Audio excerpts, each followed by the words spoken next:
The handcuffs clicked around my wrists tighter than necessary as 3 patrol cars idled across my front lawn. Overhead, a drone hovered like a mechanical vulture, capturing what it assumed was a dangerous standoff between a rogue citizen and the mighty Homeowners Association. At the center of it all stood Nadine Caraway, the president of the Bramblewood HOA. Her phone held high in one hand and a trembling Yorkshire Terrier tucked under the other.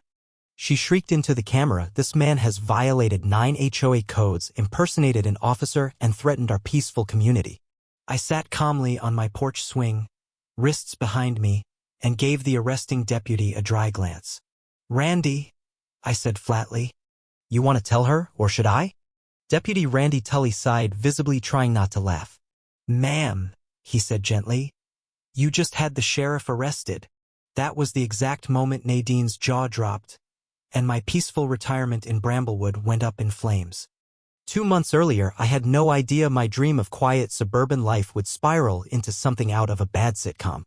After 20 years on the force, including 8 as county sheriff, I was ready to clock out for good. No more chasing fugitives. No more office politics. And definitely no more getting shot at before breakfast. I wanted barbecues, football, maybe teach my dog Duke how to grab a beer from the fridge. That's it. So I picked Bramblewood, a neat little cul-de-sac in what the brochure proudly called America's safest town. The kind of place where you could smell fresh-cut grass and vanilla candles from porches left unlocked. I didn't read the fine print, though. If I had, maybe I'd have realized the biggest threat to peace here wasn't crime. It was Nadine. I met her on my second day while unboxing patio furniture and trying to locate the top half of my smoker. She stormed up like a thundercloud, armed with a clipboard and hair so stiff it could deflect hail. Her lipstick was a blinding red, her tone sharper than any knife I ever confiscated. "Welcome to Bramblewood," she announced without preamble. "I'm Nadine Caraway, HOA president. You must be the new resident at 302C. I've highlighted some immediate concerns." She handed me a packet the size of a novel. Inside, color-coded violations. Apparently, my mailbox wasn't HOA-approved beige. Duke, sitting calmly at my feet, didn't have a visible leash, never mind he hadn't moved an inch. My garbage bin was 2 inches off its designated pad.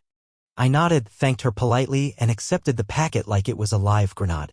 Duke gave a low growl. She called it an act of aggression. I dealt with cartel enforcers more reasonable than this woman. That evening I laughed it off. I wasn't going to let one clipboard tyrant ruin my retirement. I repainted the mailbox, moved the trash bins, and bought Duke the brightest orange leash I could find. I even trimmed the lawn with a ruler just to be petty. But that's when I learned the most important rule in Bramblewood: compliance didn't buy you peace, it bought you attention.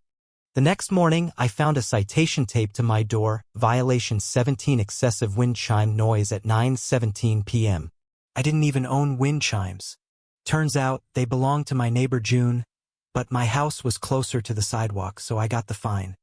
Then came citations for grilling smoke even though I hadn't fired up the smoker once. Then display of offensive lawn art, a patriotic gnome holding a miniature flag. Apparently, it clashed with the Bramblewood aesthetic. I asked June what that aesthetic was. "Fear," she said, dead serious. Word around the neighborhood was Nadine ran the HOA like her own personal fiefdom, rewriting bylaws, issuing fines without board approval. She even carried a taser in her purse. Not a metaphor, an actual taser. People were scared. One guy got fined for sneezing on his neighbor's hibiscus. Another was placed under pet review because his cat slipped out the door for an hour. The thing was, most residents didn't know the rules, didn't have time to fight, and just paid up. But Nadine hadn't counted on me. The tipping point came a week later. I was tossing a frisbee with Duke when Nadine marched up like a general inspecting the troops. "This is your final warning," she snapped. "Your dog is dangerous. Your mailbox is disgraceful. And your behavior borders on criminal. If you don't comply, I will involve law enforcement." I blinked at her. "Nadine," I said flatly, "please do." She didn't hesitate. "Don't think I won't. I'm counting on it." That night, I installed 3 cameras, nothing illegal, just enough to watch the property perimeter. Sure enough, the next night, the footage showed her sneaking around at midnight with a flashlight. She was measuring my grass with a ruler, took pictures of Duke, even opened my mailbox, which is, by the way, a federal crime. I sent the footage to the HOA's general inbox. No reply. Then I sent it to an old buddy at the county prosecutor's office. His reply? This woman's a lawsuit in heels. The next fine I got. Unauthorized surveillance equipment. I wasn't even mad anymore. I was entertained, but also intrigued. Nadine wasn't just power-hungry, she was scared. She needed control like most people need oxygen. So I did what I did best. I investigated. Turns out Nadine had a history. Cited in her last neighborhood for harassment. Sued a landscaper for aggressive trimming. Got into a shouting match with a high school marching band. Her husband, Gerald, a quiet accountant, looked like a man slowly dying inside. He once swapped out their mailbox while she was at Pilates. She made him write a public apology in the HOA newsletter. Nadine wasn't just enforcing rules, she was hiding behind them. Next time she handed me a notice, I handed her one back, a cease and desist, fully legal. She scoffed. You think you're clever? I smiled. Clever enough to know impersonating an officer is a felony. That's when she made her biggest mistake. She called 911. Claimed I was impersonating a sheriff. That I'd threatened her. That I was intimidating the HOA with military-level tactics. And that's how I ended up in handcuffs on my own porch surrounded by squad cars, while a drone filmed the HOA president's magnum opus. Except I am the sheriff. And the cuffs? I keep them handy for exactly this kind of insanity. The fallout was fast. Nadine tried to spin it, claimed she was duped by a master manipulator. Said she feared for her life.